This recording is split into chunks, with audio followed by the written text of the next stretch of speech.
Écoutez, bonjour à tous. Je pense qu'on va pouvoir commencer. On a déjà quelques minutes de retard. Donc on attendait encore quelques personnes, mais je propose qu'on commence. Je vois qu'il y a des gens de qualité qui sont connectés. Donc comme ça, on pourra discuter tous ensemble. Donc bienvenue à ce premier Journal Club du GACI, donc sur l'étude SMART. Donc on va faire sous le modèle suivant avec tout d'abord une présentation de l'étude par Oriane Weisman. Et ensuite, une discussion avec Flavien Vincent, donc notre expert, pour discuter des résultats et des implications de cette étude. Alors, Alors, merci Antonin. Oriane, oui, c'est à Du coup, je prends le relais. Bon, donc on va déjà présenter un peu le design de l'étude en quelques diapos rapidement pour replacer un peu le contexte, rediscuter un peu sur le fond et puis après on enclenchera la discussion sur les résultats de l'étude, mais comme ça on a un petit rappel de la méthode et des résultats. Du coup, l'étude SMART a cherché à évaluer quelle était la meilleure valve chez les patients avec un petit anneau traité par un remplacement valvulaire aortique percutané. Donc, c'est une étude qui se base sur un rationnel très simple qui est de dire que jusqu'ici, les patients avec un petit anneau n'avaient pas de données spécifiques, alors qu'on sait que c'est des patients qui représentent une proportion non négligeable des malades traités par TAVI. Et que ce sont eux qui sont le plus à risque d'avoir un mismatch entre le patient et la prothèse et donc des performances hémodynamiques valvulaires moins bonnes qui sont, on le sait maintenant, associées au pronostic à long terme. Donc c'est un essai randomisé qui avait pour objectif principal d'évaluer les capacités et l'efficacité, la sécurité d'une valve supraannulaire auto-expandable versus une valve montée sur ballon chez les patients avec un petit anneau. Donc, les patients inclus devaient avoir un anneau de moins de 430 mm². C'était une étude multicentrique, prospective, randomisée, contrôlée, internationale. Et donc, qui visait à évaluer un critère de jugement à 1 an sur un critère composite clinique et sur un critère échographique de gradient et de fonction de la prothèse. Donc, les patients étaient randomisés en un pour un stratifiés sur le sexe et sur le centre. 350 patients dans le groupe auto-expandable et 361 dans le groupe monté sur ballon, avec un critère de jugement principal de mortalité, AVC, hospitalisation pour insuffisance cardiaque, qui était un critère composite clinique, et un autre critère composite de dysfonction de prothèse, hémodynamique, thrombose endocardite, réintervention sur la valve ou fuite aortique, avec des critères secondaires qui étaient chacun des critères principaux pris séparément, évalués aussi à 12 mois. Il y avait un suivi, il y a d'ailleurs un suivi à 5 ans qui est prévu, mais là, ce sont les résultats présentés à 12 mois. Et donc, les patients inclus étaient des patients plutôt habituels dans la cohorte des patients avec un petit anneau, c'est-à-dire beaucoup de femmes, une moyenne d'âge de 80 ans, STS score à 3%, des patients qui étaient symptomatiques au moins NYHA2 dans plus de la moitié des cas, sur des valves majoritairement tricuspides avec une surface nettement inférieure aux 430 mm² requis, puisqu'on était plutôt autour de 380 mm². Les caractéristiques procédurales que je n'ai pas détaillées ici, mais démontraient que le temps de procédure et le volume de produit contraste étaient supérieurs dans le groupe de la valve auto-expandable versus ballon expandable. Mais c'est un point dont on pourra discuter après. Et donc sur le critère de jugement à 1 an, donc vous avez à gauche le critère de jugement clinique qui montrait que les performances de la valve auto-expandable et montée sur ballon étaient similaires, en tout cas non inférieures à 12 mois avec un hazard ratio de 0,90 qui croise bien sûr 1. Donc on a atteint la non-infériorité sur le critère clinique. Et sur le critère de hémodynamique et de fonction de la prothèse à 12 mois, les auteurs ont montré un résultat qui est nettement supérieur, qui est bien meilleur dans le groupe ballon expandable euh, qui est auto-expandable, avec 40% de dysfonction de prothèse dans le groupe ballon expandable versus seulement 9% dans le groupe auto-expandable, avec plus de dysfonction structurelle de la valve et non structurelle purement hémodynamique. Donc, je vous montre en détail sur la diapo suivante qui détaille les caractéristiques hémodynamiques avec un gradient moyen plus élevé dans le groupe monté sur ballon, une surface de la valve aortique qui était meilleure dans le groupe auto-expandable et des paramètres hémodynamiques de fonction de prothèse et de mismatch de la prothèse qui étaient en faveur du groupe auto-expandable et en défaveur du groupe monté sur ballon. Des données qui sont vraiment concordantes, quel que soit le critère évalué, en tout cas sur les paramètres hémodynamiques et de fonction pure de la prothèse, mais sans impact clinique. Donc, sur les quelques messages principaux qu'on voulait rappeler sur le design de l'étude, donc c'est une étude sur 700 patients, moins de 1000 patients donc, randomisés en un pour un dans plusieurs centres de plusieurs pays entre les deux types de valves auto-expandables et expandables sur ballon, sans différence sur le critère composite clinique de pronostic à 1 an mais avec une amélioration des paramètres hémodynamiques et donc une nette amélioration des paramètres échographiques et de fonction de la prothèse, à la fois structurelle et non structurelle, dans le groupe des valves auto-expandables par rapport aux valves montées sur ballon à 12 mois. Donc voilà un peu le récap qu'on voulait faire pour replacer un peu les données dans le contexte. Et donc, on peut discuter maintenant un peu tous ensemble de quelles sont les implications de ces résultats pour la suite. Merci beaucoup, Oriane, pour ta présentation qui nous a permis de bien appréhender le design et les principaux résultats de l'étude. Alors, vous pouvez intervenir à tout moment, hein, pour poser vos questions, que ce soit en prenant la parole ou dans la zone de chat. Et donc maintenant, je vais donner la main sur le partage d'écran à Flavien. Et d'emblée, j'ai une première question pour toi, Flavien. Finalement, est-ce que c'est nouveau, ces différences de performance hémodynamique entre les deux types de valves, entre les deux plateformes? Est-ce qu'on a déjà des données dans de précédentes études qui nous permettraient de comparer finalement avec les résultats de cette étude SMART? Oui, bonjour Antonin, bonjour Ariane et bonjour à tous.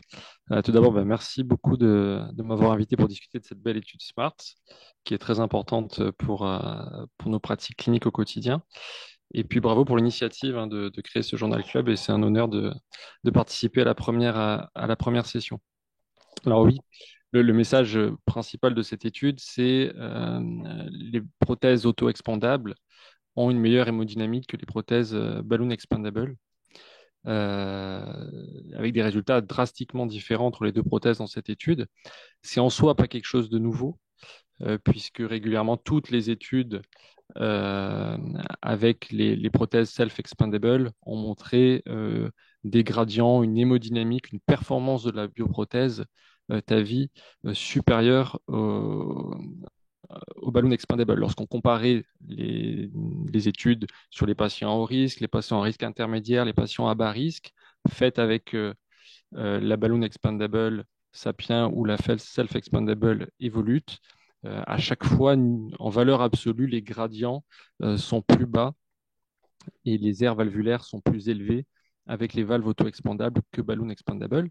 Et même les quelques rares études qui ont randomisé et comparé en head-to-head ces deux prothèses, comme l'étude Choice, par exemple, que je vous ai affichée à l'écran, ont confirmé que même en randomisé, les prothèses self-expandable étaient associées à une meilleure hémodynamique que les prothèses ballon expandable. Donc en soi, c'est pas une nouveauté qu'apporte Smart, mais c'est l'ampleur de cette différence dans cette population spécifique de petits anneaux, une population très féminine, qui est assez nouvelle et assez frappante, puisqu'on s'aperçoit qu'il y a quand même, sur le critère principal hémodynamique, 4 fois plus de dysfonction, et on pourra en reparler.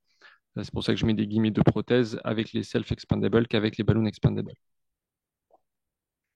Et alors, finalement, à quoi est due cette différence de gradient et de surface valvulaire effective entre les deux types de valves?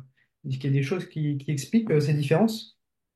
Alors, c'est les prothèses TAVI, les deux dont on parle, elles ont finalement des designs extrêmement différents.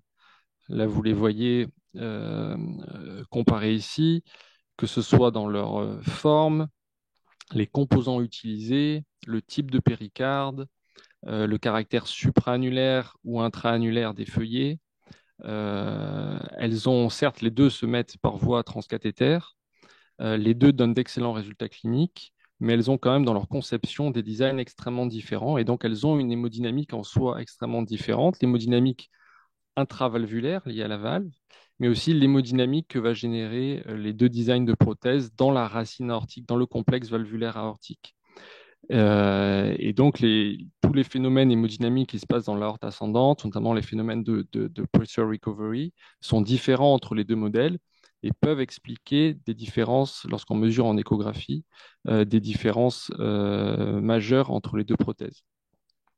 Donc le design l'explique, l'hémodynamique l'explique. En tout cas, il y a un vrai rationnel derrière pour penser que l'hémodynamique est vraiment différent entre les deux types de prothèses. Après, l'ampleur de la différence peut être discutée et surtout l'impact de cette différence hémodynamique sur les résultats cliniques de nos patients, puisque c'est ce qui importe finalement au final.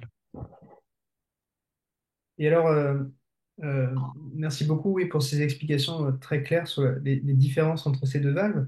On sait qu'il y a des données sur les différences qui existent entre la mesure des gradients par échographie, ce qu'on fait tous au quotidien, et les mesures hémodynamiques invasives qui peuvent montrer des chiffres plus bas, notamment avec les prothèses intra-annulaires. Est-ce que tu peux nous en dire plus sur ce sujet? Mais en fait, c'est qu'on ne mesure pas exactement la même chose entre l'échographie et la mesure au cathétérisme. Euh, En cathétérisme, on mesure dans les deux cas, hein, enfin, et on estime avec l'échographie une différence de pression. Avec le cathétérisme, on a en principe un cathéter dans le ventricule gauche, un cathéter dans l'aorte ascendante, où le phénomène de pressure recovery a eu lieu. Alors que lorsqu'on fait une mesure en échographie, on va mesurer le pression, on l'estime avec l'équation de Bernoulli au niveau de la vena contracta, en fait. Et donc finalement, on va mesurer dans les deux cas des gradients, mais pas au même endroit et pas avec les phénomènes hémodynamiques. Et donc ça peut parfois régulièrement, en fait, c'est quelque chose qu'on a tout constaté, notamment chez les patients qui ont des petits aortes, et souvent ça va avec les petits anneaux, des différences entre les gradients hémodynamiques et les gradients invasifs, et ce qui peut expliquer les gradients entre les deux types de bioprothèses. Ok, oui. Alors, tu nous as bien montré les différences de gradients qui pouvaient exister entre les deux plateformes. Maintenant, une question pour la pratique clinique quotidienne. Quel est l'impact des gradients sur le suivi de nos patients? Qu'est-ce que on doit faire quand on voit des gradients augmenter, que ce soit tout de suite après l'intervention ou des gradients qui s'élèvent au fur et à mesure du suivi? En effet, c'est une question très importante. La première question, c'est que doit-on faire pendant la procédure? Alors, c'est vrai que les procédures TAVI ont tendance à se simplifier. Et donc, la mesure hémodynamique des gradients n'est pas faite dans tous les centres, n'est pas faite dans chaque procédure. L'échographie per procédure n'est également pas forcément réalisée. Et donc, il est vrai que parfois, enfin la plupart du temps, je pense dans les pratiques actuelles modernes, l'hémodynamique de la prothèse n'est pas évaluée, en tout cas sur table de cathétérisme, elle est évaluée secondairement en échographie. Euh, c'est d'ailleurs quelque chose que l'on peut regretter, hein. Il faudrait peut-être dans certaines populations spécifiques être plus attentif à l'hémodynamique de la prothèse lors de la procédure, les patients très calcifiés, les patients pour lesquels on suspecte une mauvaise expansion de la prothèse, les patients valve-in-valve, les bicuspides et les petits anneaux, par exemple. Parce qu'il y a des situations où on peut corriger une hémodynamique anormale directement durant la procédure.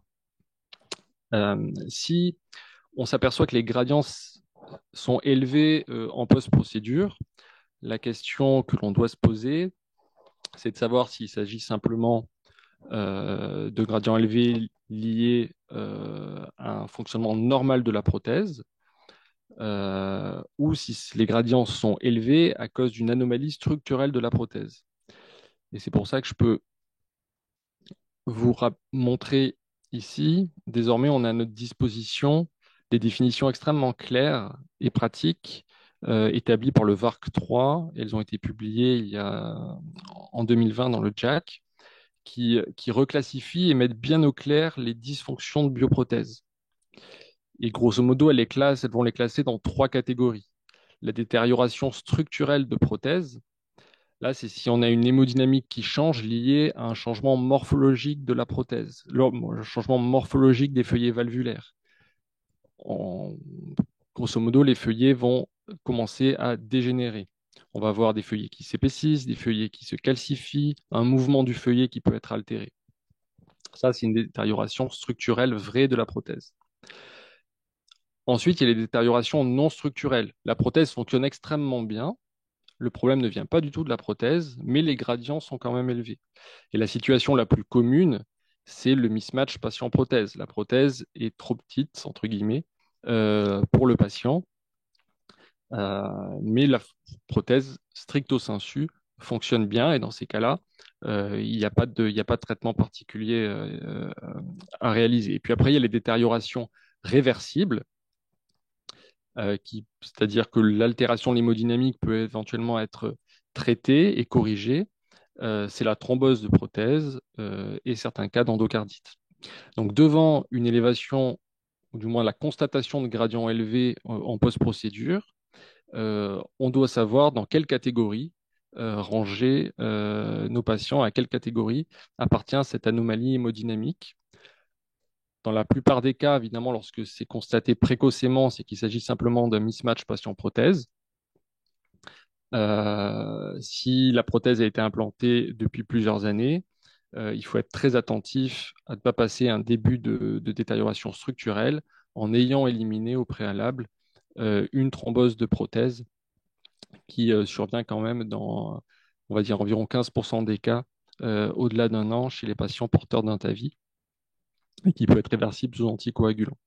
Donc le message, c'est que lorsque l'on s'aperçoit que des gradients sont élevés chez un patient porteur d'une prothèse TAVI, il faut pousser un petit peu les investigations, s'intéresser à la morphologie des feuillets. Parfois, l'ETT suffit, hein, tout simplement, mais parfois, il faut aller jusqu'à l'ETO ou au scanner, qui reste le gold standard pour regarder la morphologie des feuillets, la présence ou pas d'une thrombus, et affirmer une éventuelle détérioration de prothèse. Si ce n'est pas le cas, la prothèse fonctionne bien, il s'agit d'un mismatch patient-prothèse. Merci Flavien. C'est vrai que du coup, c'est assez clair, cette classification en détérioration structurelle ou non structurelle de la valve. Moi, j'ai deux questions. La première, c'est du coup à la phase aiguë, à l'implantation. Est-ce que cet intérêt pour l'hémodynamique justifie de faire systématiquement une mesure du gradient pic à pic au cours de la procédure de TAVI? Et la deuxième question, qui est plus une question théorique, est-ce que ces critères-là, c'est bien ceux qui ont été utilisés dans l'étude pour évaluer la fonctionnalité hémodynamique des valves? Alors, per procédure, je pense que alors c'est vrai que c'est pour les interventionnels là, qui sont dans le groupe, c'est vrai que c'est une débauche d'énergie et ça rallonge les procédures que de réaliser des gradients pré-implantation et post-implantation. Et on a tendance toujours à vouloir aller assez vite euh, et simplifier les procédures.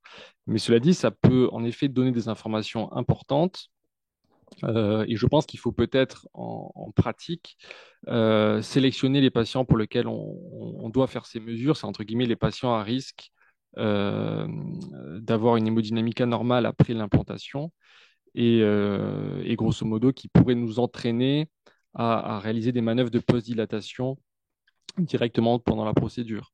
Donc je pense évidemment au TAVI valve-in-valve où on doit être attentif à ne pas laisser des gradients trop élevés. Le phénomène de poupée russe peut parfois amener à des gradients élevés, donc il faut faire des post-dilatations souvent assez agressives et parfois aller jusqu'à fracturer, si on peut, la prothèse chirurgicale euh, pour avoir une hémodynamique satisfaisante.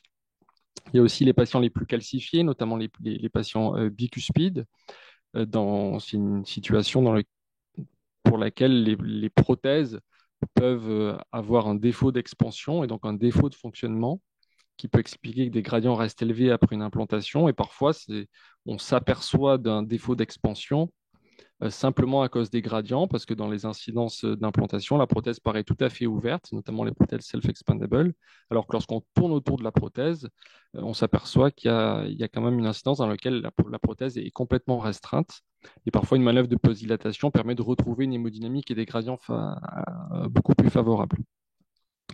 Et puis, il y a les petits anneaux. Je pense que c'est important aussi d'être attentif aux gradients.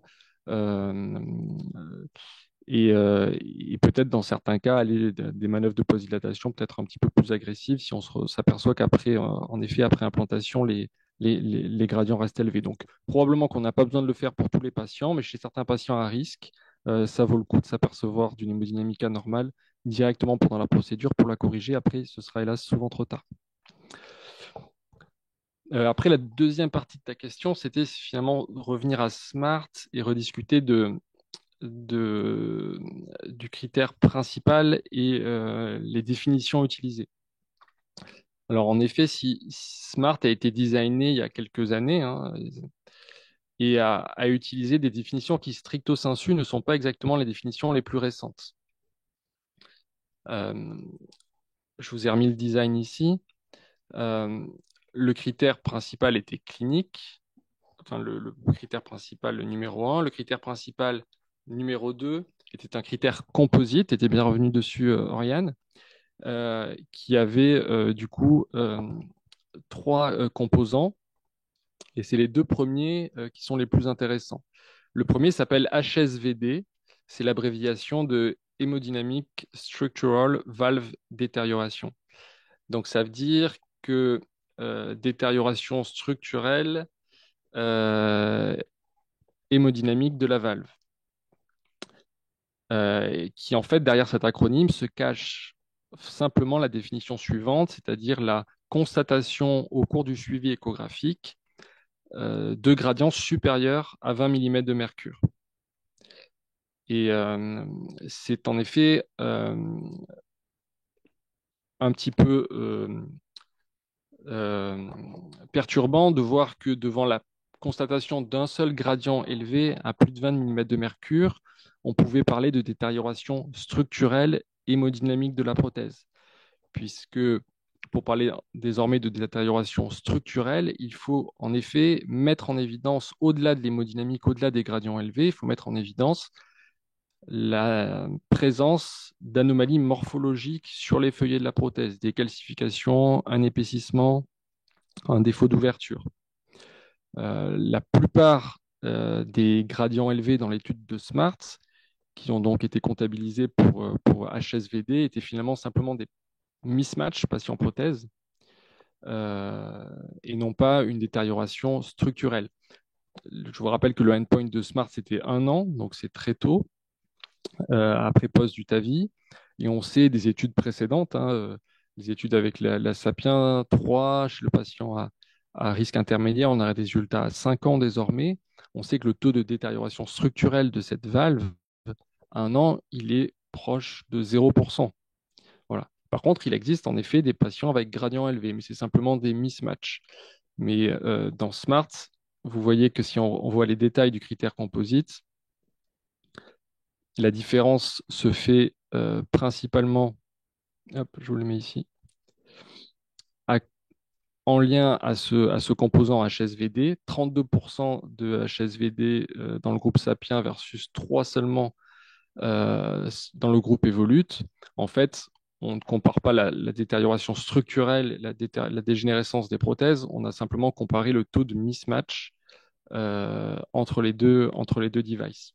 Donc non, les définitions utilisées dans SMART, ce ne sont pas stricto sensu les définitions VARC2, et parler de dysfonction de bioprothèse dans ce critère composite est un petit peu un abus de langage, en tout cas de dysfonction structurelle, puisque les prothèses fonctionnaient normalement. Et puis 20 mm de mercure, c'est pas un gradient très très élevé quand on fait régulièrement des échos aux post-avis ou aux patients âgés qui ont même une sclérose aortique minime. Ils arrivent souvent à 20 mm de gradient et c'est pas souvent pas symptomatique. Non, le gradient, de manière isolée, est très difficile à interpréter, hein, chez un patient. Le gradient doit toujours s'interpréter avec les autres paramètres échocardiographiques. Le gradient est simplement un reflet du flux, un reflet du débit.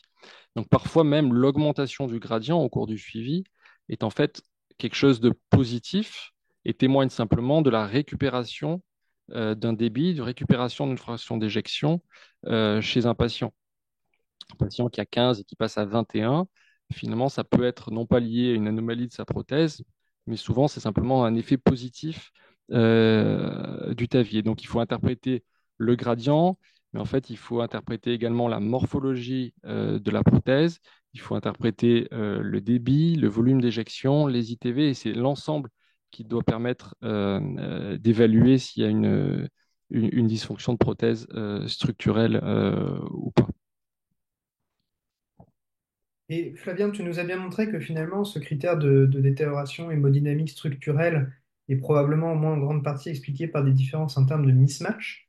Néanmoins, on sait par pas mal de données maintenant dans la littérature que le mismatch est associé à plus d'événements cliniques chez les patients après ta vie. Et on a aussi une étude récente de nos collègues de Rouen qui a montré que le mismatch était associé à un risque plus important de dégénérescence structurelle au long cours. Alors, est-ce que tu penses que même si ça ne traduit pas une détérioration structurelle hémodynamique plus importante, mais s'il y a plus de mismatch dans le groupe valve intra-annulaire, ça peut se traduire par des événements cliniques à long terme, et notamment au follow-up à 5 ans qui va avoir lieu pour cette étude. Voilà. En effet, c'est le rationnel de SMART, hein, c'est d'envisager que avoir une hémodynamique de prothèse supérieure avec une valve auto-expandable va permettre d'obtenir une durabilité supérieure de la valve au cours du temps. Et ce rationnel, comme tu le dis, il est sous-tendu par certaines études sur le TAVI, tout observationnel pour le moment, du moins celle auquel tu fais allusion, mais également surtout toute la littérature chirurgicale.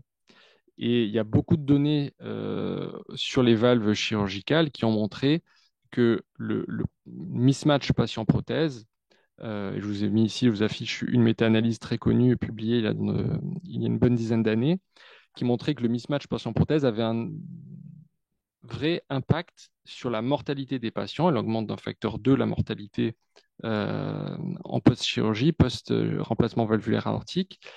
Il augmente même de 6 fois la mortalité cardiaque lorsque ce mismatch est sévère.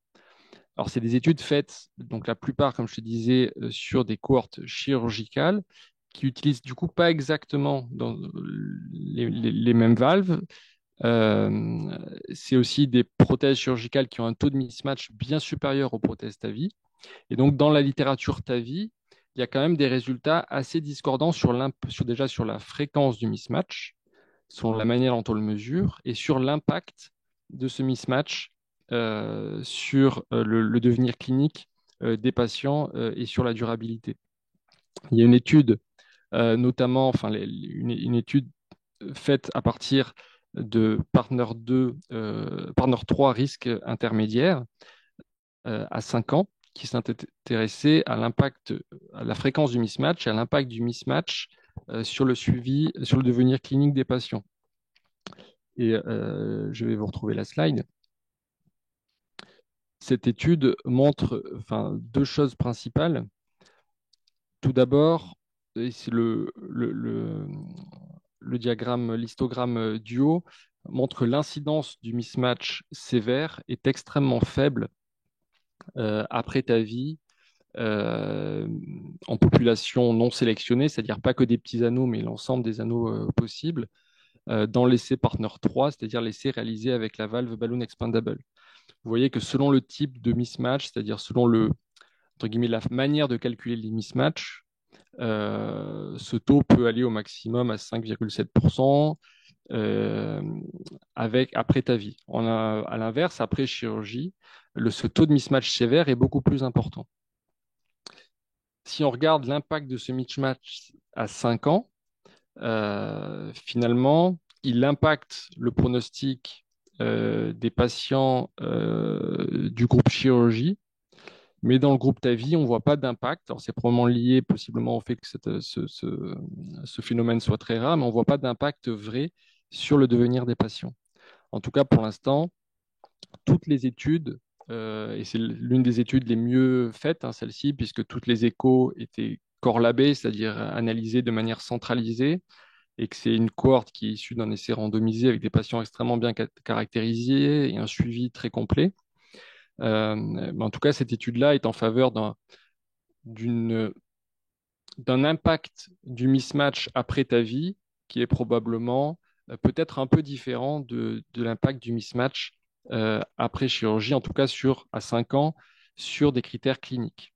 Après, sur la durabilité des prothèses, l'avenir le dira, et notamment, c'est sûr que les résultats de SMART à 5 ans, voire à 10 ans, s'ils ont la possibilité de le faire, sera très importante parce que c'est le chaînon manquant, en fait, hein. C'est-à-dire, est-ce que l'hémodynamique supérieure au moment de l'implantation est associée à une meilleure durabilité de la prothèse? On aura le résultat uniquement dans quelques années, mais c'est vrai qu'il y a beaucoup de données, on pourra revenir dessus, qui ont tendance à montrer que les valves auto-expandables sont peut-être associées à une durabilité supérieure que les valves balloon expandable. Alors, si on revient sur les autres résultats finalement de ces deux types de valves, si on sort de leur performance hémodynamique, on a vu qu'il y avait un petit peu moins de fuite avec les valves auto-expandables et des taux d'implantation de pacemaker assez similaires entre les deux valves. Est-ce que c'est des données qui t'ont surpris dans cette étude?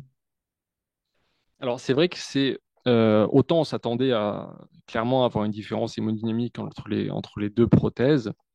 Euh, Peut-être pas dans cette ampleur-là, mais on s'y attendait clairement à avoir les volutes supérieures à la Sapien. Autant voir que le groupe Evolute était associé à moins de fuites était assez surprenant parce que c'est finalement l'une des premières études qui montre des résultats allant dans ce sens-là. La plupart du temps, la valve auto-expandable est associée à un petit peu plus de fuites que la valve balloon expandable, du moins de fuites minimes en tout cas. Alors, c'est un résultat donc, en tout cas, qui va un peu à contrario du ressenti clinique et même des résultats publiés auparavant. Comment l'expliquer? Euh, Peut-être, enfin, en tout cas, c'est des hypothèses, hein.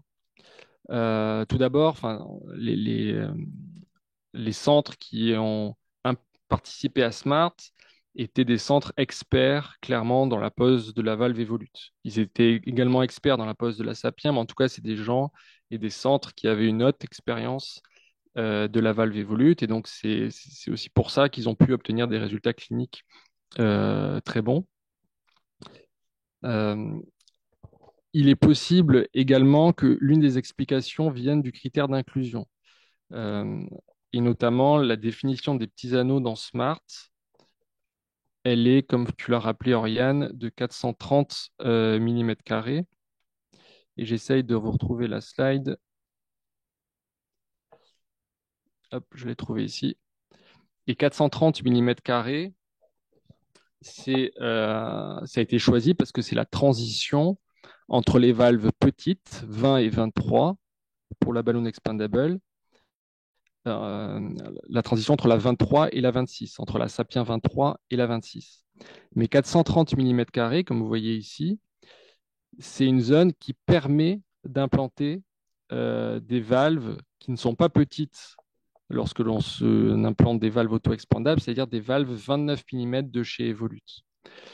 Et donc, il est vrai que dans SMART, là, il y a une grande proportion de patients du groupe Evolute qui ont pu bénéficier de l'implantation d'une valve d'un non petit, un diamètre normal, correct, c'est-à-dire l'Evolute 29. Donc ça explique une partie des résultats, c'est-à-dire que l'hémodynamique est supérieure puisqu'on a mis des plus grandes valves, mais ça peut également expliquer le fait que pour ces patients qui sont un peu en zone grise borderline entre la 23 et la 26 chez Sapien, euh, et qui sont le patient, pardon, qui sont aux alentours de 430 mm² en surface, lorsqu'ils étaient randomisés dans le groupe Evolute, on a pu leur mettre une valve qui oversizait assez fortement leur anneau, la valve Evolute 29, alors que lorsqu'ils étaient randomisés dans le groupe Sapien, bah, les opérateurs, et c'est ce qu'on fait en pratique clinique, étaient quand même un petit peu frileux, et c'est normal, à implanter une valve de 26 mm qui allait oversizer très fortement. Et donc peut-être que les opérateurs avaient des craintes avec la prothèse Sapien d'avoir plus de rupture d'anneau, de complications au niveau de l'aorte, alors que dans le groupe Evolute, ils allaient plus facilement vers une valve qui oversizait leur anneau, sans crainte, et c'est l'avantage de cette valve, d'avoir un traumatisme au niveau de l'anneau ou de l'aorte. Et donc peut-être qu'in fine, mettre une valve qui oversize a permis de diminuer la fuite dans ces patients-là qui sont en zone haute des critères d'inclusion de SMART aux alentours de 430 mm².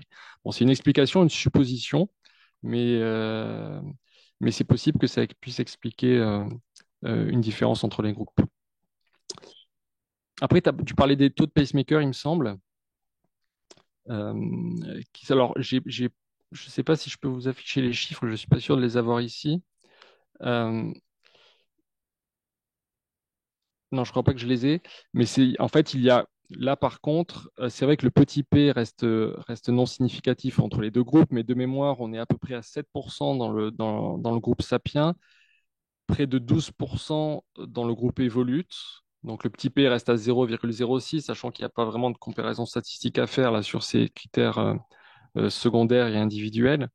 Mais on voit quand même qu'il y a une forte tendance. Alors, c'est des taux bas de pacemaker, c'est des taux excellents, mais il y a quand même une tendance à une supériorité, enfin, un plus grand nombre de pace dans le groupe Evolute que dans le groupe Sapien. Et ça, c'est quand même plutôt ce que l'on voit en pratique clinique avec une tendance à un peu plus de pace avec les valves auto-expandables. Donc, je pense que ça, il faut l'interpréter de manière, c'est plutôt concordant avec les littératures. Et si l'étude avait comporté quelques dizaines de patients supplémentaires, probablement que le petit p aurait été significatif. Oui, tout à fait. Je suis d'accord avec cette explication sur les pacemakers. C'est les chiffres, c'est ce que tu as donné, c'est les chiffres effectivement qu'on retrouve dans l'étude. Alors, peut-être pour conclure, quel message finalement faut retenir pour la pratique? Est-ce que toi, ça va changer tes habitudes de choix de valve, notamment bah, chez ces patients avec un petit anneau? Et pour aller plus loin, est-ce qu'il y a des études dans le futur qui sont en cours, qui vont comparer les deux types de valves? Alors, j'aime bien montrer cette slide-là, alors, qui montre en fait un petit peu tous les choix et les compromis que l'on a à faire lorsque l'on va proposer un TAVI à un patient. Alors déjà, on va choisir entre TAVI et chirurgie, et c'est toute une complexité pour faire le choix du type de traitement. Et une fois qu'on a choisi donc éventuellement le TAVI, il va y avoir énormément de paramètres à prendre en compte. Et l'hémodynamique de la prothèse est l'un de ces paramètres, et uniquement l'un de ces paramètres. Et il y a tout le reste à prendre en compte, le risque de fuite, la possibilité de faire un TAVI dans le TAVI, donc c'est le management au cours de la vie des patients. Est-ce qu'on a besoin d'un accès coronaire préservé? Est-ce qu'on peut faire un alignement commissural? Quel est le risque de pacemaker? Quel type de voie d'abord on va pouvoir utiliser? Quel est le risque de complications vasculaires? S'il y a une valve qui a une durabilité supérieure à l'autre, bah, il va falloir aussi le prendre en compte par rapport à l'espérance de vie du patient. Donc l'hémodynamique de la prothèse, c'est quelque chose de probablement très important, mais qui est l'un des paramètres parmi tous les paramètres qui vont influer le choix du type de valve que l'on va poser chez un patient. Probablement que je pense que SMART renforce quand même les connaissances que l'on avait, le démontre. C'est une étude extrêmement bien menée, randomisée, multicentrique, internationale, une imagerie poussée, relecture centralisée. Donc c'est le plus haut niveau d'épreuve que l'on peut avoir. Et maintenant, c'est certain que l'hémodynamique d'une prothèse auto-expandable chez les petits anneaux, et je vous rappelle, c'est 90% des femmes, est supérieure que les valves sapiens. Je pense qu'on peut y être attentif chez un certain type de patients, peut-être nos patients les plus jeunes, les patients les plus actifs. Il y a quelques données, pas forcément très robustes, mais qui montrent quand même que une hémodynamique meilleure, ça permet peut-être une meilleure régression de la masse VG, une augmentation supérieure de la réserve de flux coronaire, euh, peut-être une amélioration de la qualité de vie des patients. Et donc, sur nos patients actifs, jeunes, ça vaut peut-être le coup en tout cas, de faire peser le poids de l'hémodynamique de la prothèse de manière assez importante dans le choix de type de valve que l'on va poser. Ensuite, actuellement, ce n'est pas une étude qui va directement impacter ma pratique, puisque l'ensemble des patients que nous traitons actuellement, du moins 99%, acceptent de participer à cette étude BEST, qui est une étude, également une étude qui randomise les valves Sapiens versus les valves Evolut. Alors, c'est une étude, donc c'est comme SMART, sauf que ça se passe chez l'ensemble des patients, pas seulement les petits anneaux. Et c'est une étude qui va avoir beaucoup plus de puissance, puisqu'elle va avoir près de 1900 patients, une étude randomisée, comme SMART, une étude qui se passe uniquement en France, et une étude qui est académique, une étude financée par le programme PHRC en France et son équivalent au Canada, puisque c'est au Canada que toute l'imagerie est centralisée, récupérée, l'imagerie échographie et l'imagerie scanner qui est relue et analysée dans ce centre au Canada. Et donc, on va avoir à peu près 900 patients par groupe, ce qui est assez important. Le endpoint sera clinique sur la mortalité. Et si on considère qu'il y a environ 20-30% des patients qui ont des petits anneaux, on va pouvoir avoir l'équivalent d'une sous-étude SMART à l'intérieur du grand essai BEST. Et donc, ça permettra de voir si les résultats de SMART sont reproductibles, sont reproduits dans nos centres et de voir si cette différence hémodynamique euh, est constatée également dans notre essai. En principe, on devrait retrouver à peu près exactement les mêmes résultats. En tout cas, ça permettra probablement de confirmer les résultats de SMART et d'élargir d'éventuelles différences entre les prothèses à l'ensemble des patients. Bah, merci beaucoup et c'est vrai qu'on a hâte de voir les résultats de l'étude BEST.